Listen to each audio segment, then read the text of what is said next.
Yo, welcome back to Watch Chief Cook. I'm Chief. Watch me cook Delicata squash waffles. That's right. I said waffles. They could be sweet or they could go savory. We're going to do them breakfast style. Here's our ingredients.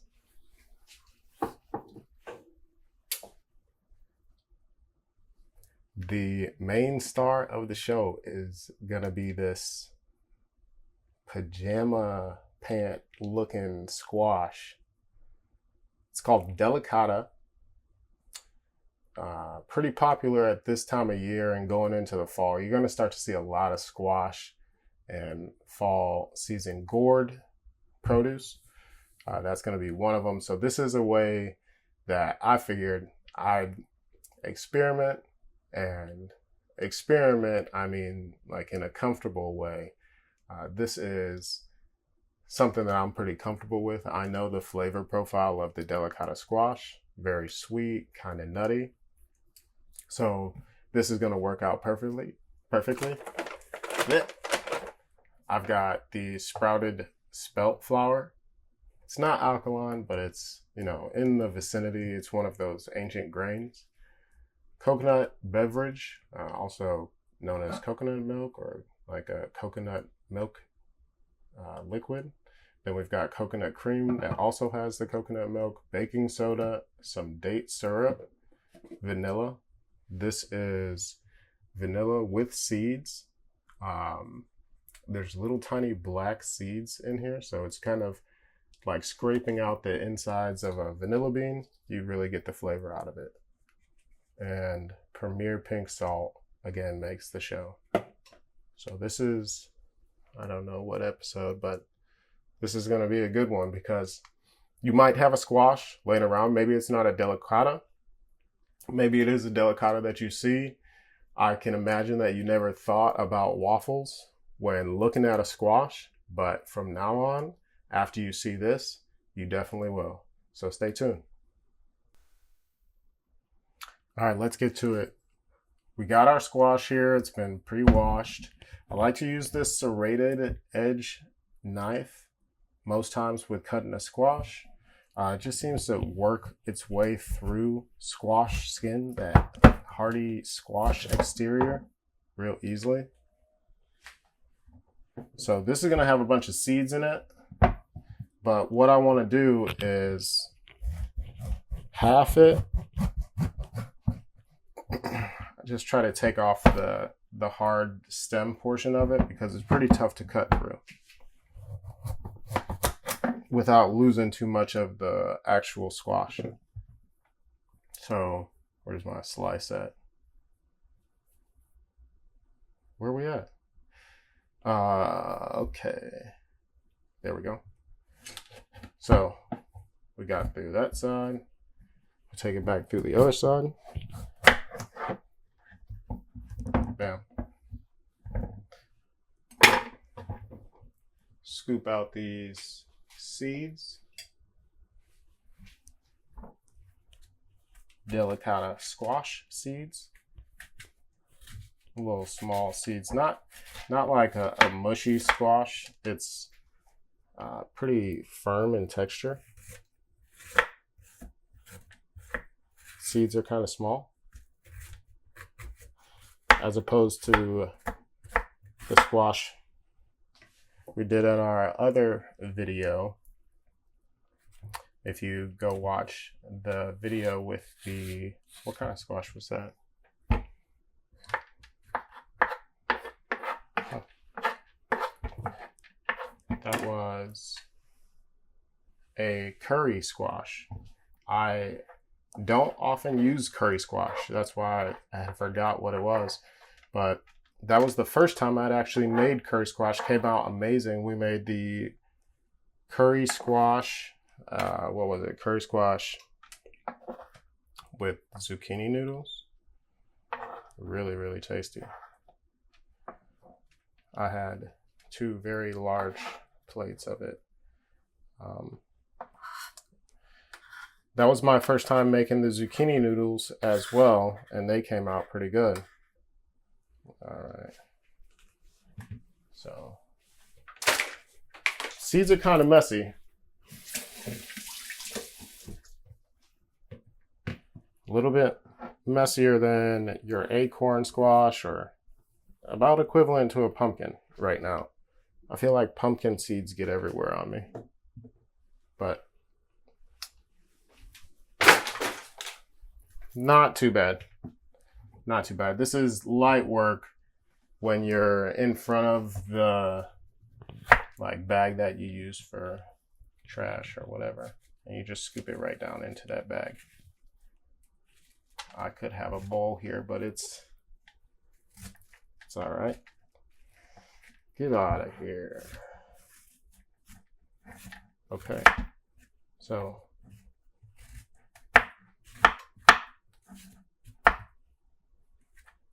there we go. All the seeds are out. Scrape it out nice and clean.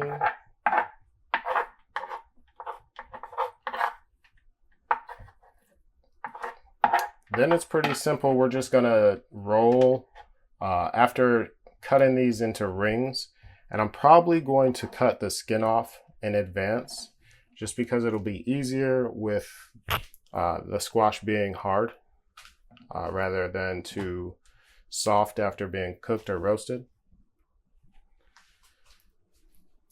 And I'll cut the skin off.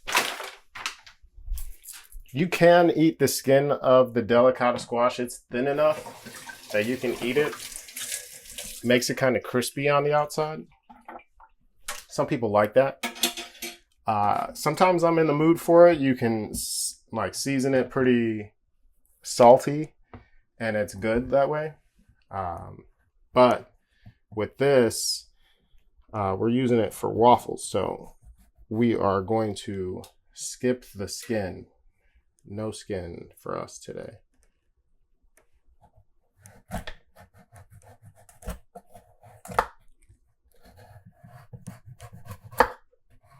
Or at least as best as we can do. They're small squash normally.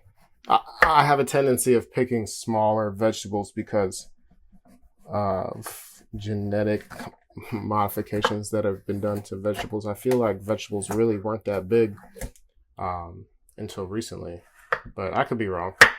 I'm sure there's been big vegetables this whole time. But because we deal with all of the weird stuff that's going on, and the flavor profile of smaller produce tends to be better, like sweeter, richer in flavor, kind of like that cherry thing. Darker the berry, sweeter the juice.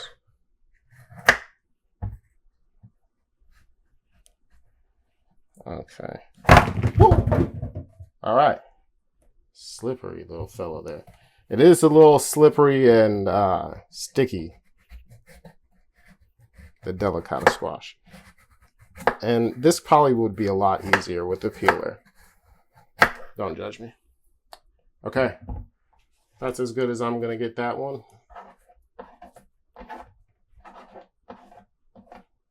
Or judge me. I think we went through this before. You can judge me. You have full permission. So, we are skinning the next one. Shout out to Marlene. Did you see that, Marlene? Sliced it straight down. Marlene used to bark at me in the produce section at Whole Foods. I have flashbacks all the time because I would saw the fruit or saw the squash, and when you saw it, it's not a clean slice down the side. It's not aesthetically pleasing, and she was a big stickler on presentation, and so I appreciate that now because I like for things to look nice. And I like to know. So shout out to Marlene. All right. That is that. That was a little bit laborsome, I will admit. A little bit more than it has to be. Because I'm sure if I had used my peeler that it would have gone much easier. So now we've got our peeled Delicata squash. It's easiest if you keep it turned this way, and then slicing it in these little rings, half rings, is what you want.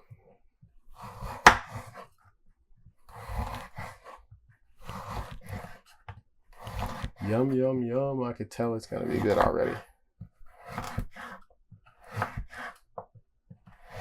So that's one. I've been really reflecting on making these videos a lot because that's all it is. It's like self-reflection. You take the video, you make the content, and then you get to watch it later, and everybody else gets to watch it later with you. And everybody gets to make, their determinations on who you are by what you're presenting. And it's kind of funny because from what I see that I'm presenting is like very chaotic sometimes. And that's not how I see myself. And so this has kind of been eye-opening. And I'm the type of person that thinks like way too deep into things. And maybe you're like that too. But kind of goes into what I was saying about messages. And messages aren't for everybody, but for those who get them, it's for you. And a part of me feels like this is like my intervention, like me stepping up to live my higher self, like that video said on YouTube that so weirdly got into my algorithm, and said that content creators, it kind of forces you when you're making content to live a higher, like your higher self. And I've already seen that happening, like reflecting and watching myself on video, listening to myself stammer and blabber on. I can tell that, there's certain areas of my mind that are kind of, needing that extra push. And even like in my home lifestyle, like shooting these videos requires me to clean up constantly. And so it's a constant, like fighting those lower habits that you don't need and that aren't helping you and are kind of holding you back. And that's what this is pushing me towards. It's making me think more into what others see of me, and I get to look at that mirror all the time. And sometimes if I don't like it, the only thing I can do about it is push forward, do better, and make the corrections. And, it's just a work in progress. We got all of our rings cut up. Let's go ahead and put them on this glass dish that we're going to be using. Now this sucker is hot because I have the oven on, and these old school ovens, they let the heat out, and whatever's sitting on the top of the oven tends to get hot as well. So we've got that. Let's go ahead, and this dish here that you might have saw earlier with the ingredients has some coconut oil in it. I'm just gonna throw these ringlets of squash in the glass dish and drizzle some coconut oil over top. Just splash it on in there, and then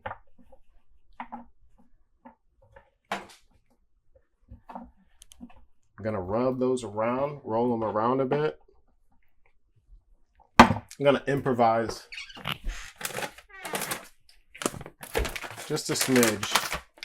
And this is date sugar. I'm gonna throw some organic date sugar over top of, oh my Lanta. All right, perfect. And then I'm just gonna rub those around. Get them covered in coconut oil and the date sugar. They don't need sugar. This is just my personal preference. I'm just saying. I got a thing for dates. Dates will be in this in some type of way. You got the date syrup. So put in some date sugar. It's just about the same thing for me, but I just felt it. It just came over me just now. So, boom.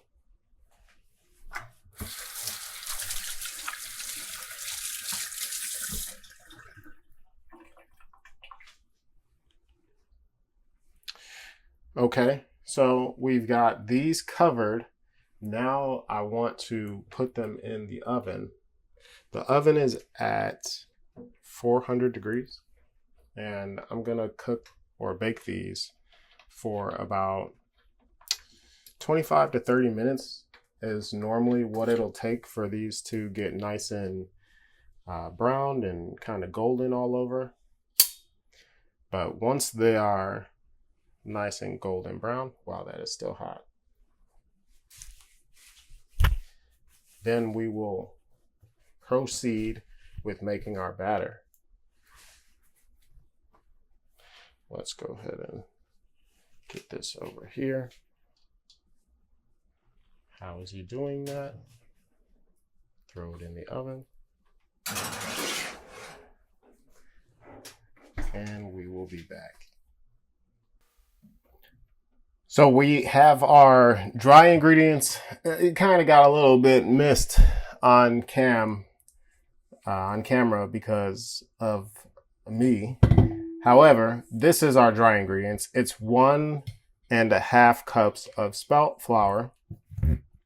It's 1 teaspoon of baking soda, 1 teaspoon of salt, and we just mix it together.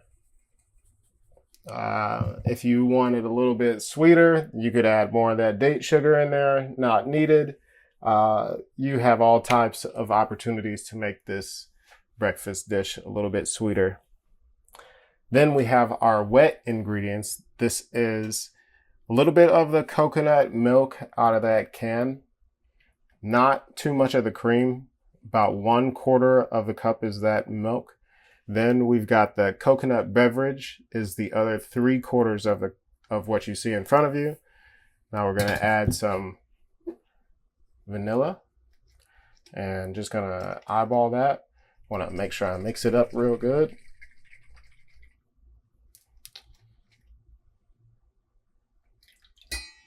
And that's probably a little bit less than a teaspoon.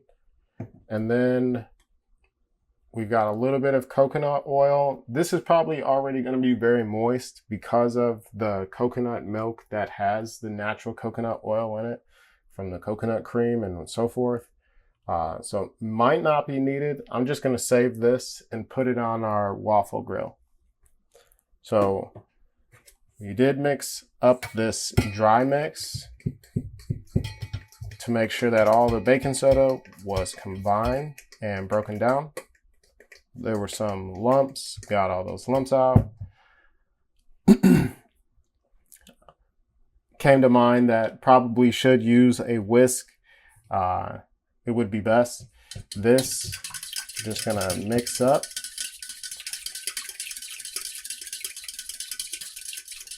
And in here we want to add 2 teaspoons of, I think it was 2 teaspoons that I wanted of date syrup.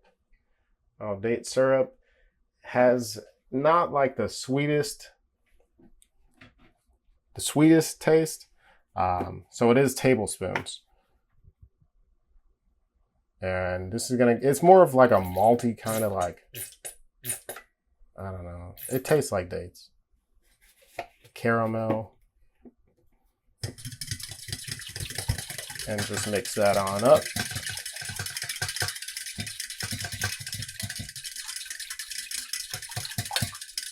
But like I said, there's lots of opportunities to play with this, tweak it, make it the sweetness that you'd like, or maybe you don't want sweet. Maybe you substitute the date syrup and that date sugar out and the vanilla out.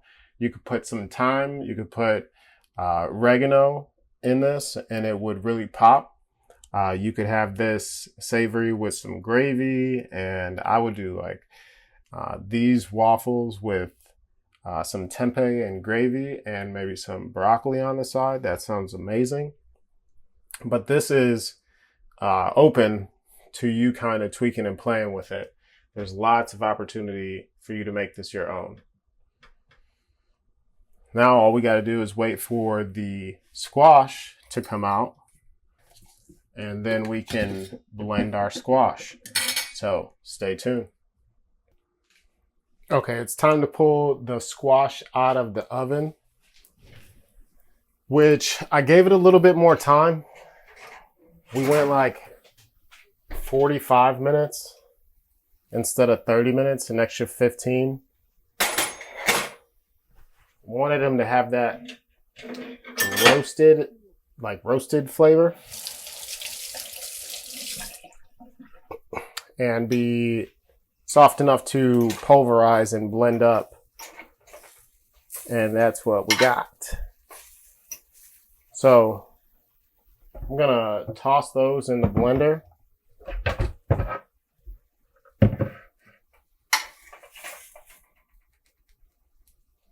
Bam. Perfect. Oh, they smell so good. What does it smell like? It smells like my honest take on what it smells like is kettle corn.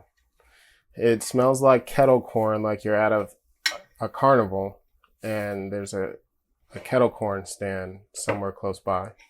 It doesn't smell like popcorn. You don't get like a corn smell from it, but you do get like a sweet, savory smell. Very appetizing. If you are roasting this, people are going to ask, what's cooking? This is one of those ones. So we've got squash in our blender ready to go. We're going to give that a little blend.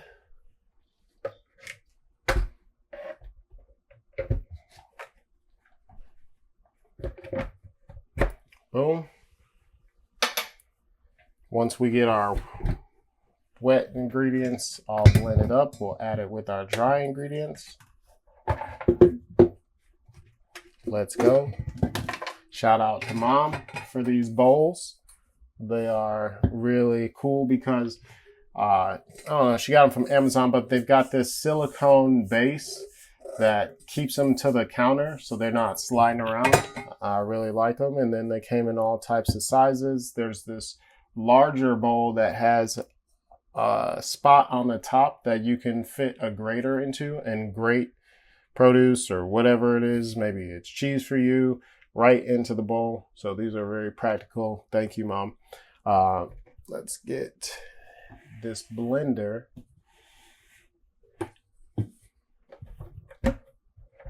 All right. It's getting steamy in there. We're going to add our wet ingredients right to the squash. That's my plan.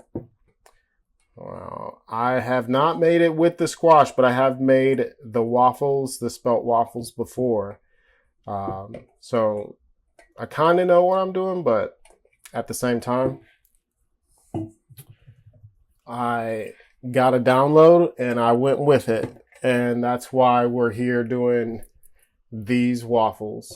And so I'm just going to give these a nice blend.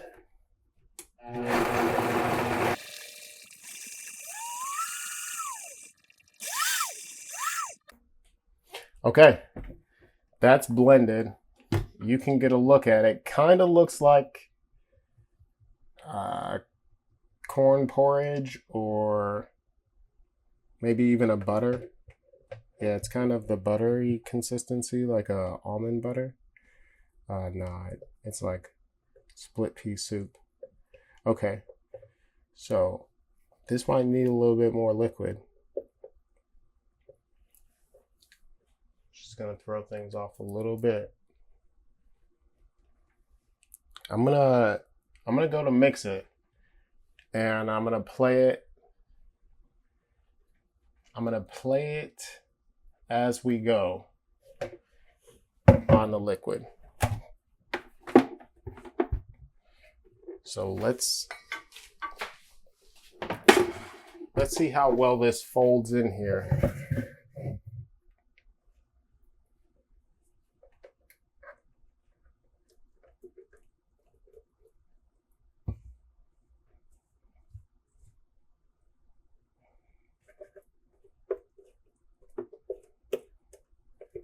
I'm just going to add it all. I know some recipes when you're baking or making a batter, you should kind of fold it in as you go.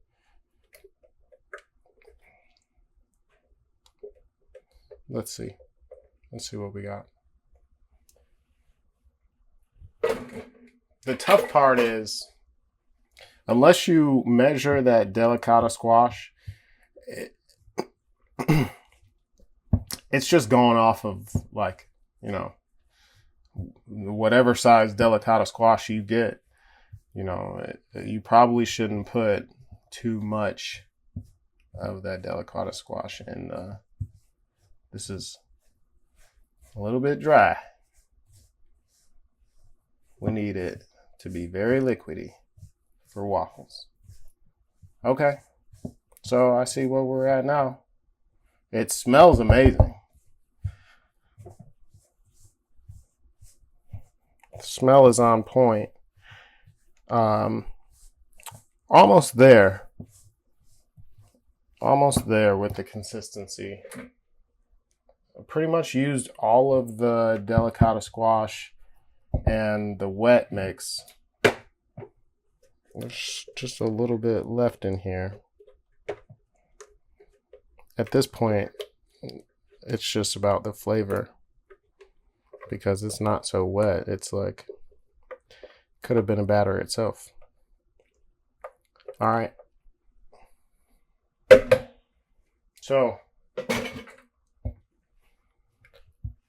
we're going to have to add some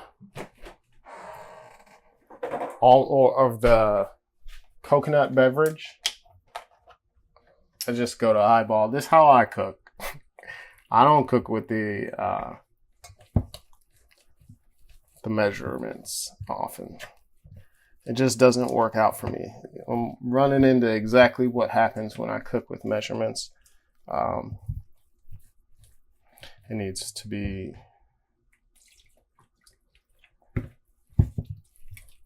what do we just add? Like a good cup of additional liquid. Folding it and folding it and folding it. Okay, almost there. As soon as that little bit of liquid is absorbed, I think we got it. This is what we want right here. Kind of like there's some play to it. It's got elasticity, but you can easily see it's moving after I get done like folding it. It falls. All right, boom. That is where I want that. Now for the griddle, get this baby on. Turn it up to about 3/4 heat. Gonna dress it with some coconut oil. Just gonna take a clean paper towel and work that around a little bit.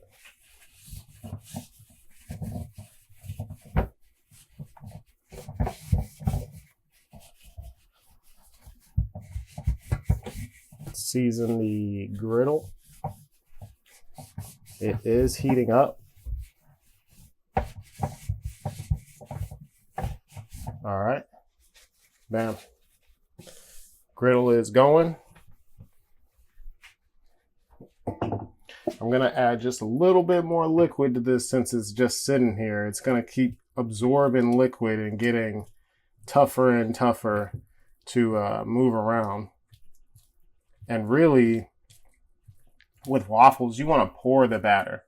Like, it's like pancakes, or it's not like cake where you're going to put it into a loaf pan or a cake pan. You want to actually pour the batter into whatever. This is a little bit thick still. All right, I take it back. I'm going to add in a lot more liquid. This is going to be enough to make additional at this point. Just more than what we expected, which is awesome. The Delicata squash went a long way. All right. Great.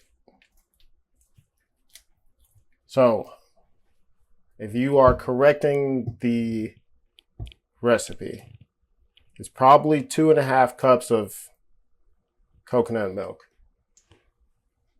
with that Delicata squash, because the Delicata squash is also absorbent and it is not like liquidy. It's going to take up a lot of that wet mix. So you need to increase your wet mix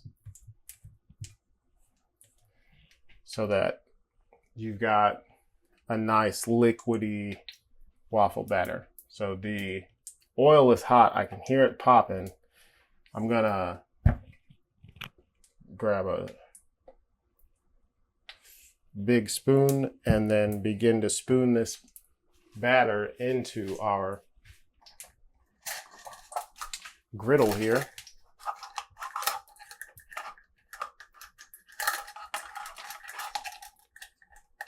I found this griddle at a garage sale. This is like one of the cooking instruments that often gets left out, or somebody buys and then they're like, I never use that thing. I don't even know why I bought it. This is one of those items. A lot of people don't really get to use their waffle griddle. It's just not something that you could just buy you some waffles, get some Eggo waffles and call it a day instead of making a big, huge mess. But if you're like me and you like doing things the long way and making it yourself, being creative, trying some different stuff, maybe throwing in some squash. You're not going to find any Eggo waffle squash edition, maybe pumpkin, but not the Delicata. So with this, I like to just wait for the steam to start coming out. That's the best way for me to tell when it's done. I think this little light right here lights green when it's actually reached the temperature that the thermostat is set to. Smells good. It's got like a fresh, how do I describe this? It's very spelty. You get a lot of the spelt smell. It kind of makes you, I don't know, you kind of crave it in a weird sense. Like, same thing with the kamut. If I smell kamut, I have an instant craving for kamut. This is the same way. It has that like earthy, wholesome, natural smell to it. This is a very easy recipe, especially if you've got the squash already skinned or peeled and in the oven. If you've got extra squash left over, this would be a great way to use it. You could throw it in your waffle mix, make some savory waffles, probably have some roasted squash left over from dinner before. You can make savory waffles for lunch. They'd be a nice treat. It's a nice little switch up. I could see if you are partaking in, or if you like alternative dairy, then some like sour cream or some cashew cream on there, some thyme and some gravy. Sounds amazing, actually. It might be something I do. Definitely it'll be something I do. All right, so these have to be done. This is like 2.5 minutes now. Oh yeah, that is what I'm talking about. So I could have put more batter in our griddle, but this is perfect. Just to give you an idea of what we're doing right here, check it out. We've got the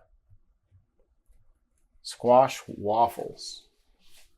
Delicata squash waffles are official. I'm gonna do a little bit of hemp hearts. You know what? Let's go big. We'll go date syrup. Make sure you get a good look at that date syrup.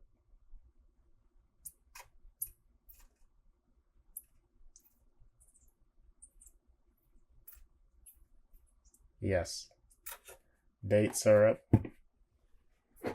Hemp hearts.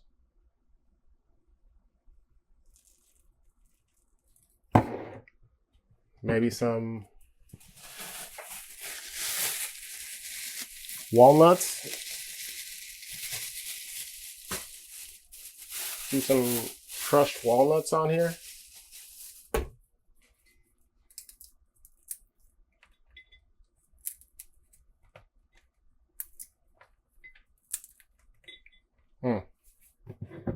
What do you think?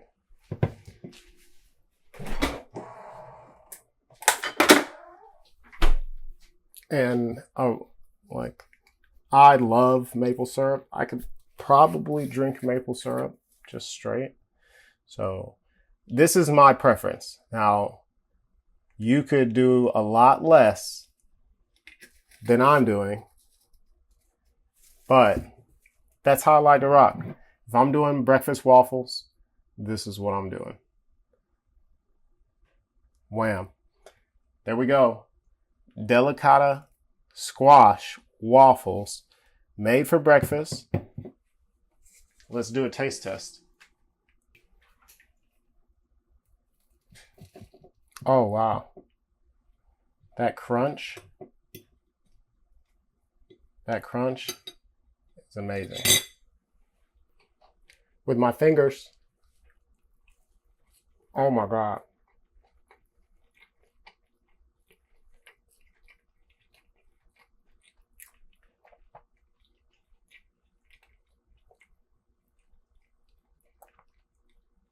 These are perfect. These are perfect. They're like kind of crunchy. I think because of the Delicata squash, they've got like a crispy, crunchy type exterior, and they are really soft on the inside. You get a little bit of the squash flavor. They're sweet. I didn't get any with the maple syrup on it, so I can really taste the batter, and it's got a good flavor. It's sweet, but it's not like mushy in your mouth. It just works right through. So I think this is a great recipe. I'll definitely be making it if I have a Delicata squash. You know, it's going to be running through my mind. Do I make waffles with it or do I roast it for dinner? I might have to get two next time. So keep this in mind if you have a Delicata squash. Thank you for watching Chief Cook or being here to watch Chief Cook. Stay tuned for next time and like and subscribe.